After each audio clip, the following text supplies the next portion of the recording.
Hello, Spring 2020 interns. This is the makeup orientation for internship. I am Brandy Russell, and I will be filling you in on anything that you might have missed from orientation. This will help answer any questions that you may have or questions that you may have in the future, in the coming up weeks of internship. So let's jump right in. I'm going to be toggling back and forth from my PowerPoint to my handbook. So I'll just be bringing the screen up and down for you to see different things. All right, let's see. Okay, if you did not receive your handbook via email, please send me an email. It's brussell4, so that's BRUSSELL 4 at jsu.edu. You should have received your handbook. I'm pretty sure I sent it out to every person. We've been adding some back each day. There's another person added, so in case you didn't receive your handbook, please email me and I will send that right.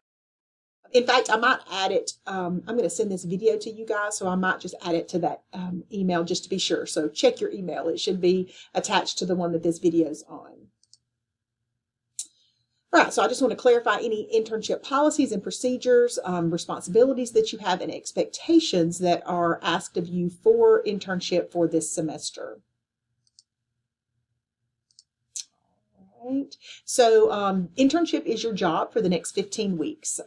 We talked about this at the application meeting a few months ago, but I just want to make sure that everyone understands that this is your full-time job. That's not to say that you can't work and complete internship, but it is to say that you should not ask to leave internship early. You are a bell-to-bell intern, which means you should be there from the time your cooperating teacher gets there in the morning until the time that they leave in the afternoon, with the exception of if you are placed with someone that coaches after hours or someone that stays at school until 5 or 6 or 7 o'clock. There are some teachers that do that. In any of those situations, just speak with your university supervisor and they can help you to understand what bell to bell might look like for you. But otherwise, this is your full-time job, Monday through Friday, bell to bell, for the next 15 weeks. Now, I will say that I don't know how to silence that. Anyway, sorry. I will say that that I say 15 weeks, but internship looks different for everyone. Everyone's internship experience is very different. And what that means is that some school systems have a spring break, some might not. Some might have a 2-day spring break. Some might have a week's spring break. Some might not have any spring break. And so the reason that we don't take the calendar and try to create an internship specific for every student is because Alabama Teacher Prep Code states that internship is just a full semester. The full semester is dictated by the EPP, or the education provider. That's us. So we get to pick the start dates and the end dates as long as it's equivalent to a full semester. And so everyone's internship is going to just look a little different. And that's the way it's going to be when you get out into the real teaching world. You're going to be employed at a system where your best friend right down the road might get 2 weeks extra off a week than you. They might start earlier than you, or they might go later than you. So everyone's internship is going to look a little different. So I didn't want anybody to get confused and be wondering why you might get a spring break and your friend might not, or vice versa. It's because everyone's internship experience is specific to their placement and their school system. Okay, so this section is where Ms. Barker normally talks about EdTPA. I know that any of you that have been added to internship, if you missed my orientation or if you missed your EdTPA sessions with your university supervisors, they are going to work with you, probably already are, with some makeup sessions so that they can bring you up to date and get you off the ground growing wonderfully with any EdTPA information that you need. EdTPA, of course, we know is just good teaching. It's planning, instruction, assessment, and you will have your handbook and everything that you need to know what you need to do this semester for EdTPA. It is your internship. This slide is really because we had some confusion back when when the state first adopted EdTPA. Some interns and some cooperating teachers gave feedback like, this EdTPA stuff, it kind of takes away from teaching in the classroom. Well, you shouldn't be doing EdTPA, typing your EdTPA and working on your portfolio during the day at internship. And then sometimes, we've had teachers say, that's not real teaching. You're not going to sit down when you're a teacher and type up a 10-page reflection or, commentary on, and so we know that, but we also know that you taking part in EdTPA and going through the steps and the deep thinking that it takes to be sure that you've met all the questions and all the standards, that is going to make you such a reflective teacher that you're going to be better for it. That's why we love EdTPA. We're so excited about it. Our national average is higher than anyone else's in the state. And so, we know that EdTPA makes you a better teacher. So we just don't want there to be any misconception. EdTPA is your internship. Those are your assignments for internship. And so just know that it is there as a capstone assessment, if you will, for you to make you better, to make you a better teacher. It doesn't take time away from internship. It's not separate from internship. Sometimes people say it's unrealistic of real world teaching. And by the way, just so you know, it's not random people that score your portfolios. They are teachers from your field, and they are highly trained. I am a trained scorer for EdTPA, and I'm telling you right now what we go through to be a scorer. So just know that it's not just random people scoring your EdTPA. It is truly someone that is trained in your content area to score your portfolio. It is considered a teacher performance assessment. It is designed for pre-service teachers. It is designed for students like you who are in your internship, and it's to prove that you are ready for day one in the classroom. It's evidence-based, so as long as you follow along with your handbook and you give them exactly what they're asking for and you prove and you have evidence to provide that you have covered all the standards, you should be just fine. And it does focus on P12 student learning. It focuses on your students in your classroom. It focuses on that learning. I told you just now, it's got planning, instruction, and assessment. Those are the portfolios. And passing EdTPA for a 15 rubric, you need at least a 37. There's 75 points possible, but you need at least a 37. And the 18-point rubric, there are 90 points possible, and you need at least a 44. So again, any questions that you have on EdTPA, talk with your university supervisor, and they will be happy to fill you in. All right, let's keep going. Here are some tips and resources that are great for you. The live text EdTPA resource page, this is the visitor's pass.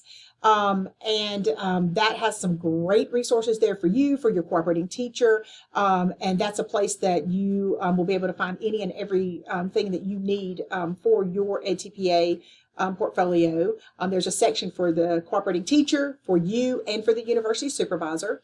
You definitely need your EdTPA handbook, and you're making good choices. So make sure if you have any questions about what any of this is, talk with your university supervisor. All right, let's go now to the internship handbook, and let's just quickly flip through some of the very important parts. There's going to be several places where I say, oh, you can read that on your own, but there'll just be a few things that I highlight. So the first thing that we talk about is on page 4, and it's the introduction letter to your cooperating teacher. You can share the digital copy of this handbook with your cooperating teacher, and so this letter is something that you can give to them. The second thing is pages 5 and 6. It's a common clinical agenda. Some of the most common questions we receive in clinical experiences is, how does my cooperating teacher log into live text? How does my CT submit an application? They keep getting these emails to submit an application to host me. What do we do with that? Where is the live text resource page where they can find different information about how to fill out this assessment? And what are the due dates? This common clinical agenda has all that information on it. So if you will be sure to share this with your cooperating teacher, it will be great. Your university supervisor is also going to share it. But before you email anyone about live text, logging in, submitting a JSU application to host, any of that, check this out and share this with your CT. And I almost promise your questions will be answered. If not, and you need some help troubleshooting, you just simply contact me or Maria Hayes. She is at mshayes, Hayes, at jsu.edu, and we will be happy to help with that. The next is your syllabus, and that runs pages 7 through 10, and you can read that on your own. Next on page 11 is your calendar of events. This has some important information. Everyone should follow your placement letter as far as your start and end date. Those of you that were added to internship, I have sent you in an email your start and your end dates. If you swap to a second placement, I have sent you that also, so you know what you're supposed to do and where you're supposed to be. Friday, April 17th is the last day for interns. Sometime in April, your internship surveys and evaluations, emailing those to you, and there'll be links and you'll need to submit those. The internship reception is April 15th. We'll get more information to you later about that. And of course, May 1st and 2nd is graduation. Woohoo! So the next few pages, pages 12, 13, those are your internship policies. The placement policy, there is the internship experience, and that is on page 16. You can read all of that yourself. It has a section for you, for your cooperating teacher, so you can read that. Internship characteristics is on page 18. You want to definitely make sure that you understand that, professional disposition is very important in internship. These are some qualities, some classroom management, some communication skill, qualities and characteristics that are very important for you to go by. Page 19 is the certification criteria. If you're in internship, you have already completed your checkout with Teacher Education Services, so you should be good, but that information is there. Look at page 20. It's internship frequently asked questions. How long does internship, how long does it last? We talked about that earlier. Everyone's internship is designed for them, so it might be different than what your neighbor's looks like. Is it possible to be removed from internship? It is. If you're ever asked to, by your cooperating teacher or your principal, for whatever reason, to be removed or asked not to come back to their school, then yes, we would bring you back the next semester to let you try again, have a do-over is what I call it. Hopefully that won't happen. I'm sure that it won't, but just be sure that you are acting in a professional manner at all times. You're dressing professionally, your own time. You're doing everything that your cooperating teacher asked, and you should be just fine. But it is possible, and it does happen each semester, that we have an intern or two that have to come back and try again the next semester. So just know that that is possible.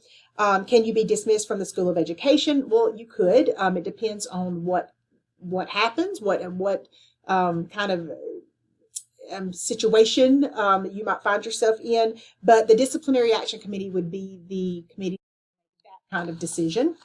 Let's see. On page 22, you've got your professional expectations. Just going through all of that. Oh, let me go back to that. How do I pass? Let's go back to how do you pass internship. There are going to be a couple of pages towards the end that we're going to go over that more closely. It is definitely based on your evaluation rubrics and EdTPA, but we'll go over that when we get to that page. It's at the end of this handbook. Okay, so you also have professional expectations on page 22. On page 23, you have conduct, dress, and grooming expectations. So again, you want to make sure that you understand that you are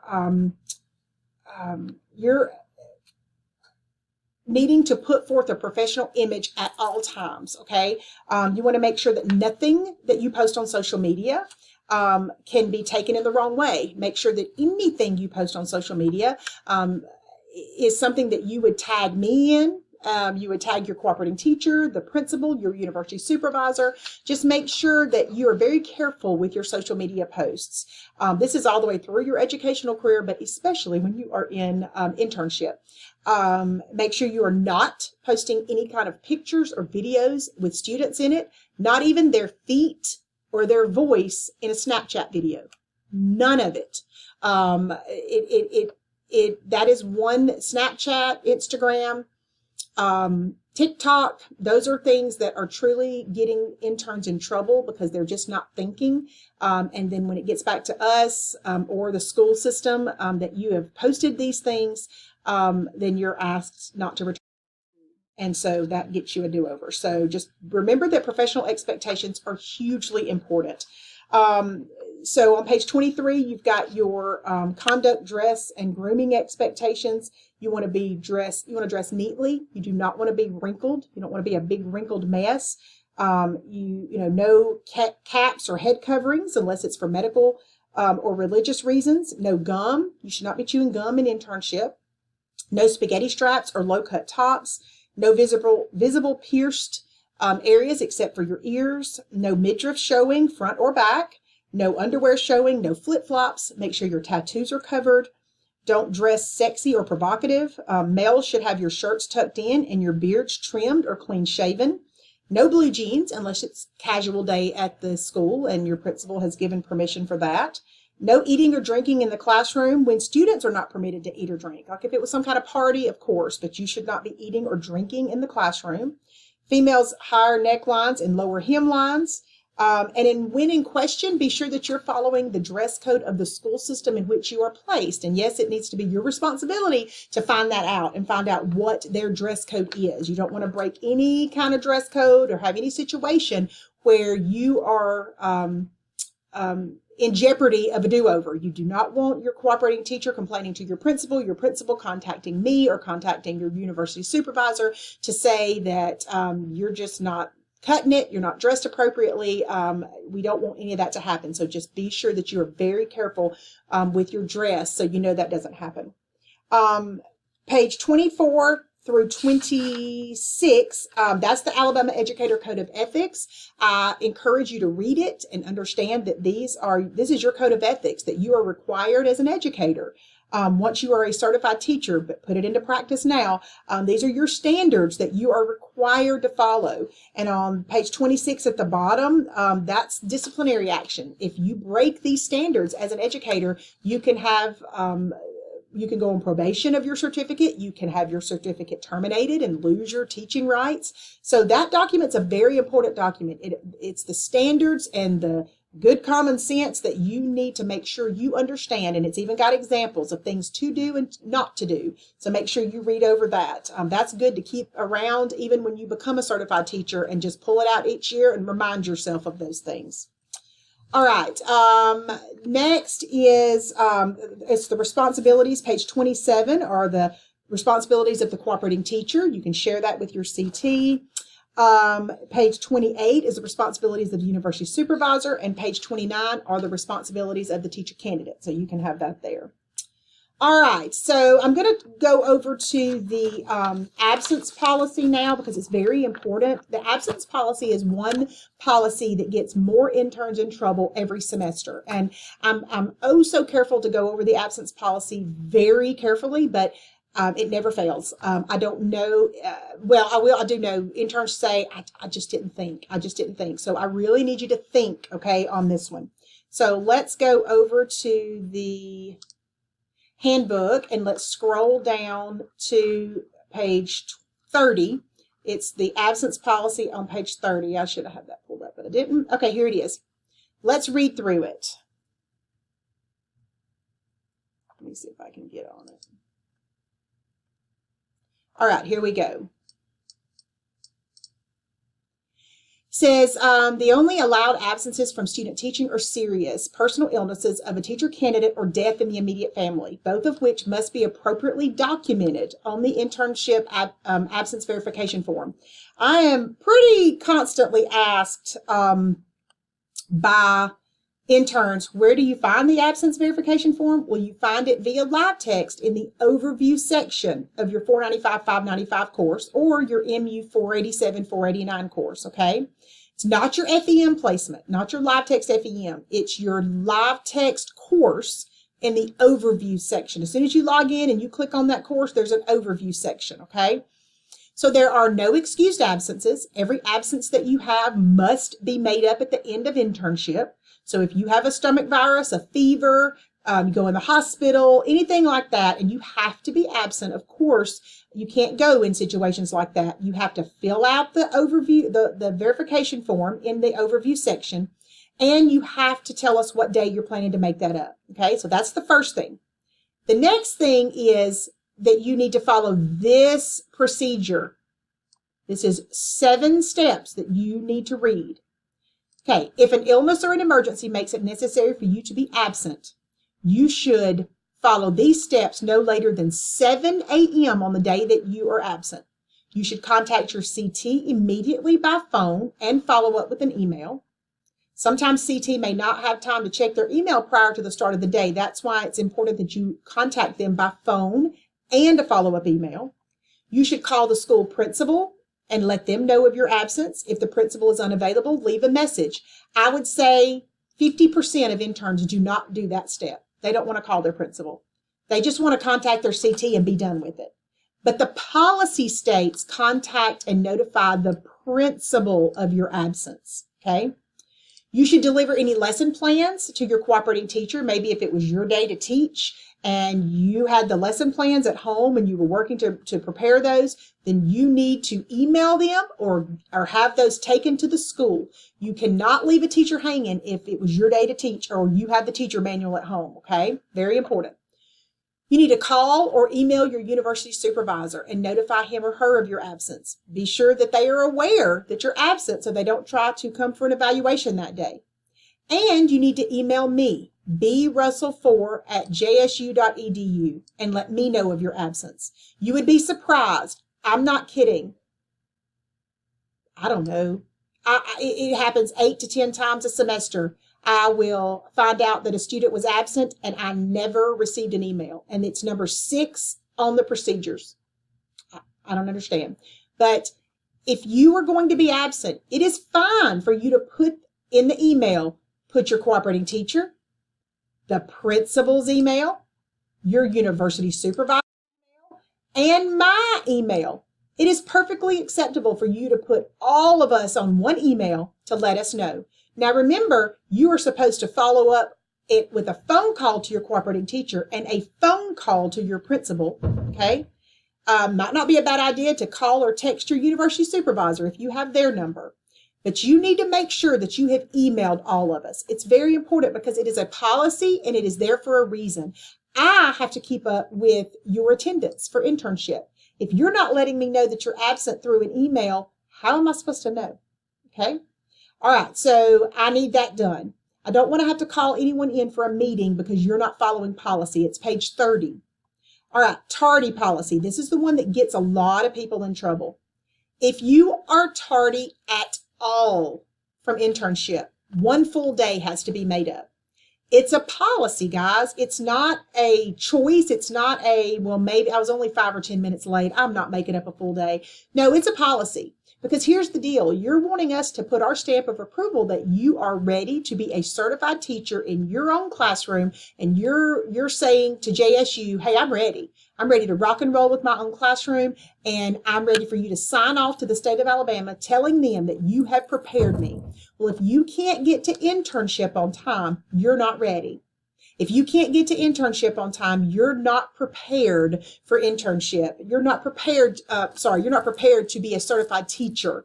So if you are tardy at all, you should submit the absence verification form to let me know the day you are planning to make up your day.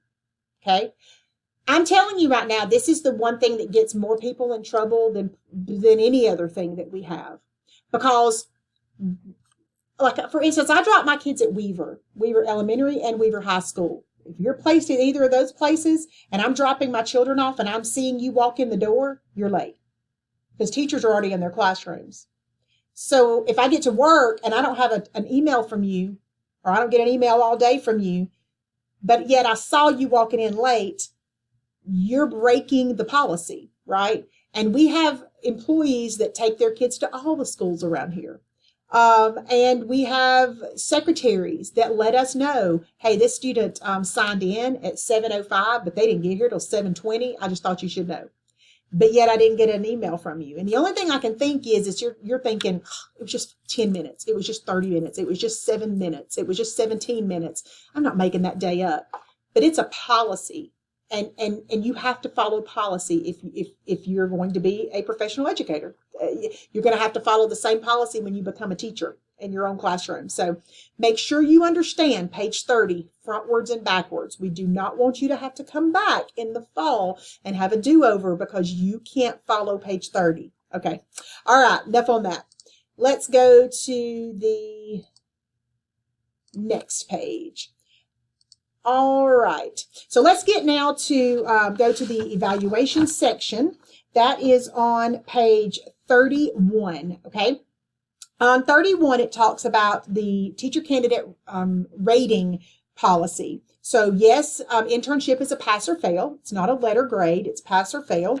On page 32, it discusses, page 32, it discusses your performance level. You have number 1 is unacceptable, number 2 is emerging, 3 is proficient, and 4 is exemplary. So in order to pass, if you look on page 33, you have to have at least a 3, at least an overall rating of a 3 in each of the learning outcomes on your rubric to pass internship. So that's the first part. There are 2 parts. The first part is you have to have at least a 3, okay? And it tells there about your disposition rubric. It tells the different rubrics that you will have and that you will be evaluated on. If you have any questions about that, talk to your university supervisor. They can clear it all up. And then the second part of your pass for internship is your EdTPA score. EdTPA is a requirement to pass internship. So if you look on page 35, that discusses EdTPA pass or fail. You have to have at least a 37 on the 15 rubric or a 44 on the 18 rubric in order to pass, okay? And so then the last page, page 36, talks about the same thing, okay?